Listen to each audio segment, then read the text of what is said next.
Hey everybody, trying something a little different with this one. Reclining. Yeah. Yesterday I experienced a New York City first for me, and that was being in the audience of a talk show. The organizer of our Harry Potter group called and said that the people at Anderson Live had contacted him about Emma Watson being on the show. I was like, oh my god, I can actually go to this! This is the best thing ever! But basically what this entailed is Emma Watson was going to be on Anderson Live with Anderson Cooper promoting her new movie, The Perks of Being a Wallflower.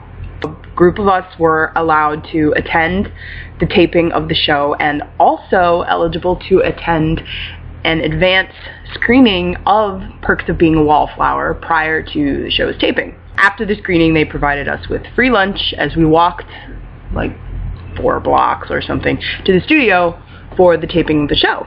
Now, as I've said before, I've never done a show taping before, so this was a whole new experience for me in sitting in the audience holding area and filling out the, consent form or whatever the hell they had us fill out. I probably should have read it, shouldn't I?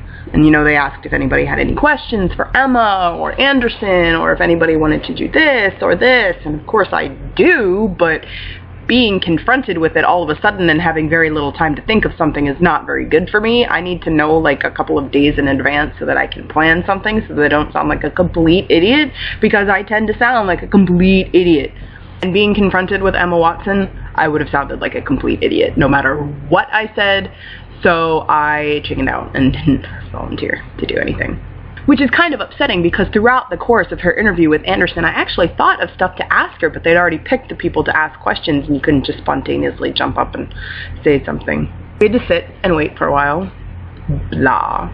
They had audience handlers that would tell us what to do. They were like, okay, when we do this, make more noise, and when we do this, stop clapping, and, Anderson likes it when his audience is really responsive, so you can cheer and you can boo, and I actually may have had a minor breakdown at something that Emma said during her interview, which I don't think is going to make the air. But if it happens to, the person that screams when she mentions Eaton Park, that's me.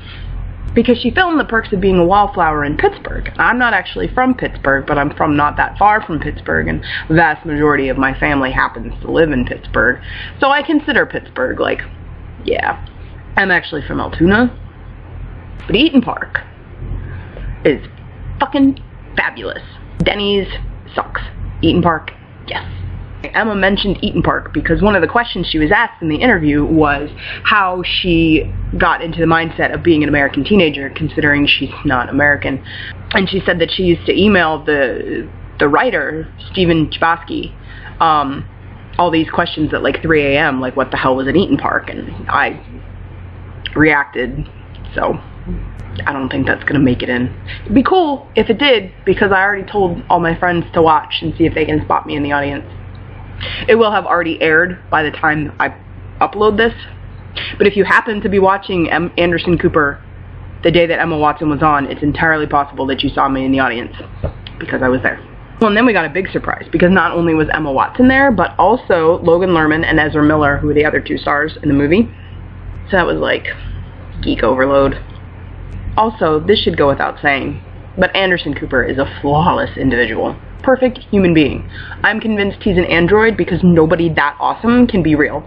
But he is, in fact, that awesome. And he just would say things and it would just make him even more awesome. And I'm like, oh my god, Anderson, stop, because you cannot get more awesome. The universe cannot handle this much awesome. But apparently it can, because Anderson Cooper exists. Also, in case anybody was wondering, The Perks of Being a Wallflower is fantastic. Seriously, everybody needs to see this movie, and everybody needs to see it multiple times, because once will not be enough. I am probably going to see it opening weekend, and maybe after that, and I'm going to see it as many times as I possibly can, wallet permitting. It's just one of those movies that it's just, you watch it and you're like, oh my god, yeah. Yeah. If anyone is interested, I wrote a review for The Perks of Being a Wallflower, as much of a review as I am capable of, which is to say, not really that much, because my vocabulary, though extensive, tends to not work when I write reviews for things. I don't so much like this. It's kind of uncomfortable. I think I'll go back to my chair in front of my TV for the next one. See, I can't even wave at you guys because my hands don't fit in the frame.